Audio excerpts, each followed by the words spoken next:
हो सकता। शुभांकर जी, बीजेपी का आदेश क्यों मानेंगे? आरक्षण जारी रहेगा। ममता बनर्जी के इस बयान का मतलब क्या है? वोट चाहिए। देखिए, उनका बयान का मतलब सिर्फ इतना ही है कि वो इस आदेश के खिलाफ वो सुप्रीम कोर्ट में इसके ऊपर बीजेपी का आदेश क्यों ये मानेंगे? उनका अधिकार, ये आपने खुद ही कहा। अब थोड़ा सा मैं बता दूं, बार बार जो अवधेश जी कह रहे थे, नहीं एक मिनट मेरी बात अब पूरा कर लेने नहीं, शुभांकर जी मेरे सवाल का जवाब देंगे तो ज्यादा अच्छा दिशा में डिबेट जाएगी। मैं बार बार ये कहती हूँ एक दिशा में डिबेट जाएगी। क्या ये हाईकोर्ट के फैसले को बीजेपी का आदेश बोलना उसी क्या दिशा ये में कोर्ट डिबेट का है। मानना आप नहीं है अगर भाई? पूरी तथ्यों को सुने तो कम से कम। हाँ बिल्कुल, इसके बाद बार बार मैं कह रहा हूं कि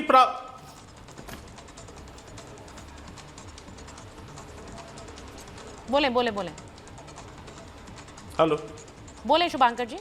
आवाज आ रही है? मैं बार बार एक बात कह रहा हूं कि बार बार यहां पे कहा जा रहा है प्रावधान और लाभार्थी कितने हैं। हाँ। प्लीज इसका फिर तो आप इसकी गणना कराई जाए कि चाहे वो केरल हो, चाहे कर्नाटक हो, चाहे वेस्ट बंगाल हो। जब ये कहा जाता है कि वह 90% का वो मुसलमान उसका फायदा, क्या वो फायदा उठा रहे हैं? तो इसकी गणना होकर ना पता चलेगी कि कितना लाभ कितने उसमें हिंदुओं को मिला, कितने मुसलमानों को मिला। तब तो इस पॉइंट को सामने रखिए और इसके ऊपर जो से फिर आप इसके ऊपर डिबेट नहीं, आप ये कह रहे हैं कि कोर्ट ने ऐसे ही कह दिया, ऐसी कोई लाभ मिल ही नहीं रहा है। नहीं कर सकते कि आप कह रहे गणना कराइए, कोर्ट का फैसला कैसे आ गया भाई? सारी बातें तो सिर्फ इसका क्या मतलब है शुभांकर जी? प्रावधान को लेकर आप बात कर रहे हैं, प्रावधान को लेकर आप डिस्कशन कर रहे हैं। इसमें नहीं, एक मिनट, एक चीज में स्पष्ट हाँ, बोलिए। केंद्रीय पिछड़ा वर्ग आयोग ने पश्चिम बंगाल सरकार से पूछा कि ये जो नाम आप दे रहे हैं मुस्लिम का, ये तो हिंदू पिछड़ी जातियों का नाम था, वो कहाँ गए हैं? तो उनका इसका स्पष्ट आंकड़ा नहीं है, लेकिन उन्होंने धर्म बदल लिया होगा। मतलब आखिर वो हिंदू से मुसलमान हो गए होंगे अगर आरक्षण लेने के लिए। सुनिए सुनिए सुनिए, नहीं, बहुत खतरनाक बोल रहे हैं, वो इंपॉर्टेंट पॉइंट बोल रहे हैं। बहुत खतरनाक स्थिति है कि अगर आरक्षण के लिए हिंदू पिछड़ी जातियां इसलिए मुसलमान हो रही हैं कि उनको आरक्षण का लाभ मिल रहा है, तो इससे भयावह स्थिति कुछ भी नहीं हो सकती है किसी देश के लिए। ये तो पता लगाने की जरूरत है कि वो हिंदू जातियां जो पिछड़ी थी वो कहां गई, कैसे केवल मुसलमान ही उस पिछड़ी जाति में शामिल हैं। ये बिल्कुल एक फैक्चुअल सिचुएशन है। आप कह रहे हैं कि फैक्ट आया ही नहीं है, ये नहीं है ऐसा। मैं शिवम एक बार काउंटर ले रही हूँ। शिवम, ये जो बात बोल रहे हैं शुभांकर जी, मैंने सवाल सीधे पूछा था, हाईकोर्ट का फैसला बीजेपी का आदेश कैसे है, इस पर क्यों नहीं बोलते हैं शुभांकर जी? क्योंकि आप अगर इसे बीजेपी का आदेश बताकर जनसभाओं में कहेंगे कोर्ट नहीं है, ये तो बीजेपी का आदेश है, तो क्या ये सीधे सीधे सियासी फायदा उठाने के लिए एक वोट बैंक को एड्रेस करना नहीं है? ये वोट बैंक को एड्रेस करना नहीं है क्या? 16 मई से आज के दिन में कितना टाइम हो गया? 16 मई से आज के दिन में कितना टाइम हो गया? मतलब एक हफ्ते के पहले ही तमाम मीडिया में, तमाम अखबारों में एक खबर निकली कि एनसीपीसी पंजाब और वेस्ट बंगाल को चिट्ठी लिख के ये चीज पूछ रही है कि जितना वहां पे जो रिजर्वेशन का जो प्रावधान है उसमें आप पीछे चल रहे हैं, इसके प्रावधान को और बढ़ाया जाए। एक तरफ तो आप ये कह रहे हैं, दूसरी तरफ आप कह रहे हैं 90% मुस्लिमों को। शुभांकर जी, मैंने ये बात रियलाइज करी है कि आप नहीं, आप जो मैं सवाल पूछ रही हूँ आप उस पर घुमाकर बाकी सारी बातें कर रहे हैं। ये मत करिए, डायरेक्ट बात करिए ना, डायरेक्ट बात करिए। कोर्ट ने भी प्रावधान को लेकर प्रश्न, प्रावधान पे आपकी सुई अटक गई। प्रावधान को लेकर 10 बातें आपको अवधेश जी ने समझा दी। शिवम आपके पास आ रही, शिवम बोलिए, शिवम बोलिए। प्रावधान को लेकर आपकी सुई अटकी हुई है। 2012 का केस है, प्रमाण पत्र रद्द करना कोई छोटी बात नहीं होती है। के पॉलिसी को एक्सपोज किया है कि आप हिंदू पिछड़ों का गला काटकर मुसलमानों के वोट के लिए उनको दे रहे हैं, और हाई कोर्ट पर टिप्पणी करके हाई कोर्ट के विरुद्ध एक समुदाय को भड़का रहे हैं कि हाई कोर्ट अविश्वसनीय है, तुम्हारे विरुद्ध है। ठीक है अवधेश जी, शिवम बोलिए। खत्म करेंगे, क्यों नहीं मैनिफेस्टो? जी नहीं, आरक्षण कोई खत्म। शिवम बोल रहे हैं, एक मिनट अवधेश जी, शिवम बोलिए। देखिए, बहुत सीधी सी भाषा में समझते हैं, ये एक बड़ा विषय है। कहीं न कहीं जिस तरीके से अवधेश जी ने कहा कि अगर हिंदू जातियां भी या हिंदू धर्म के लोग भी अगर उसके लिए कन्वर्ट कर रहे हैं तो ये अपने आप में एक बड़ा विषय है। लेकिन मेरे पास एक लिस्ट भी है, मैं उसको भी पढ़कर सुनाऊंगा। लेकिन बहुत सीधी भाषा में इसको अगर इस तरीके से समझा जाए कि अगर 100 व्यक्ति हैं बंगाल में और उन 100 में से मुसलमानों की संख्या की हम बात करें तो वो मात्र 27 है। लेकिन अगर पुलिस की भी एग्जाम्पल भर्ती निकलती है और उसमें से 100 सीटें रिजर्वेशन है जो सिर्फ दलितों के लिए, पिछड़ों के लिए, एससी के लिए, इन सब के लिए है, तो उसमें से 92 सीटों पर पहला अधिकार मुसलमानों का है। 27% 100 में से जो 27 लोग हैं, उन 27 को 100 में से 92 सीटें दी जाती है। बस इतनी सी बात है। अब उसमें घुमा फिराकर आप कान इधर से पकड़ लीजिए, उधर से पकड़ लीजिए, हाई कोर्ट गलत है, पूरा देश गलत है, कोर्ट को नहीं मानेंगे, जज को नहीं मानेंगे, ये बीजेपी की साजिश है। आप जस्टिफाई करते रहिए, लेकिन सच्चाई ये है कि 85 जातियों में से 72 जातियां आपने पहले ऑर्डर में ही सबके सामने जो है मुसलमानों को भर लिया। आज आप उसको जस्टिफाई नहीं कर पा रहे, तो इस तरह की बातें कर रहे हैं। अब एग्जांपल देता हूं, एक छोटी सी एक कैटेगरी की जो ओबीसी में एक कैटेगरी है, उसकी कुछ लिस्ट है।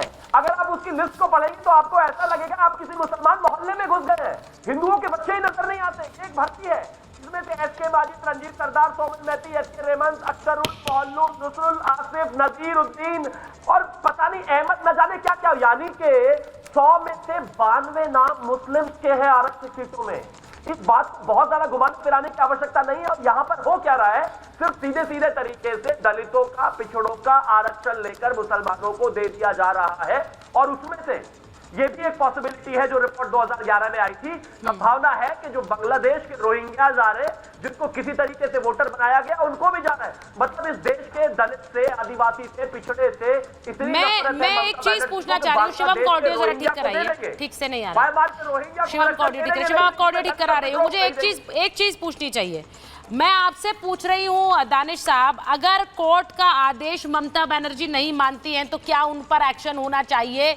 मैं सवाल सीधा है, संवैधानिक पद पर बैठा हुआ कोई व्यक्ति क्या कोर्ट का फैसला मानने से मना कर सकता है?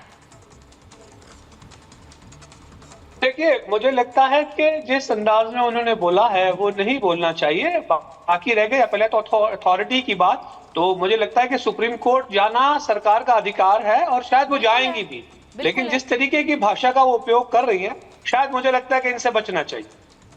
बचना चाहिए, ये जो आप बात कह रहे हैं बचना चाहिए, लेकिन एक बात बताइए दुष्यंत जी, क्योंकि जो बयान मेरे पास आ रहे हैं, सीपीआईएम की बहुत वरिष्ठ नेता हैं सुभाषनी अली, वो कह रही है फैसला देकर जज बीजेपी में शामिल हो जाते हैं।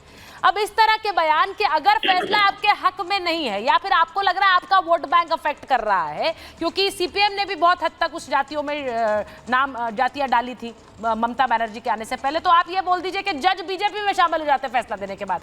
अब अगर इस तरह के सवाल उठेंगे तो फिर तो इस देश में कोई भी फैसला आए उसे मानने ना मानने वालों की एक लंबी फहरिस्त खड़ी हो जाएगी इस तरह के बयान देकर।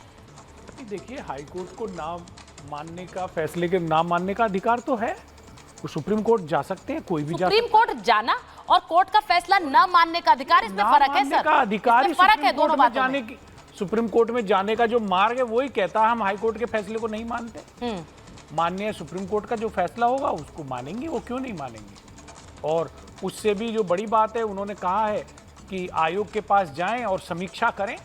हाँ। इसीलिए तो हम कहते हैं भाई कास्ट सेंसस करो, सारा डेटा लाओ, और डेटा लाए तो पोल खुलेगी, कास्ट सेंसस इसका, पोल खुलेगी तो इसलिए भागते ब्यूरोक्रेसी पर आते हैं। जो राहुल जी ने बोला है कि सिर्फ 3 ओबीसी के सेक्रेटरीज हैं, फिर उस ब्यूरोक्रेसी की पोल खुलती है, फिर वो ब्यूरोक्रेसी तड़फड़ाती है, फिर वो अपने आकाओं के पास जाती है, नेताओं के पास कि इसको रोको, इसको ऐसे घुमाओ, इसे टुवर्ड्स मुस्लिम कर दीजिए, हिंदू मुस्लिम बना दीजिए। इसमें ये सारी सच्चाई ये है। ओबीसी के आरक्षण पे मैंने भाजपा के प्रवक्ता से सवाल पूछा, उन्होंने जवाब ही नहीं दिया। क्यों नहीं दिया? पूछे जवाब उत्तर प्रदेश में जवाब तो देना पड़ेगा। कोशिश तो महाभारत में यही होती है, वरना क्या। पिछड़ा वर्ग आयोग के चेयरमैन साहब ने कहा है कि शिक्षक भर्ती में ओबीसी के आरक्षण का नियम पूर्वक पालन नहीं हुआ। आपने क्या किया? कुछ नहीं किया, कोई आप जवाब देते नहीं उस पर।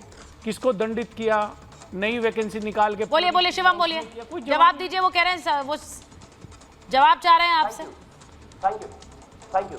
सबसे पहले मैं एक चीज कहना चाहता हूं कि अगर इसी तरह की कोई भी टिप्पणी है और पर्टिकुलरली कहीं पर किसी वजह से कोई त्रुटि है तो उस त्रुटि को सुधार लिया जाएगा।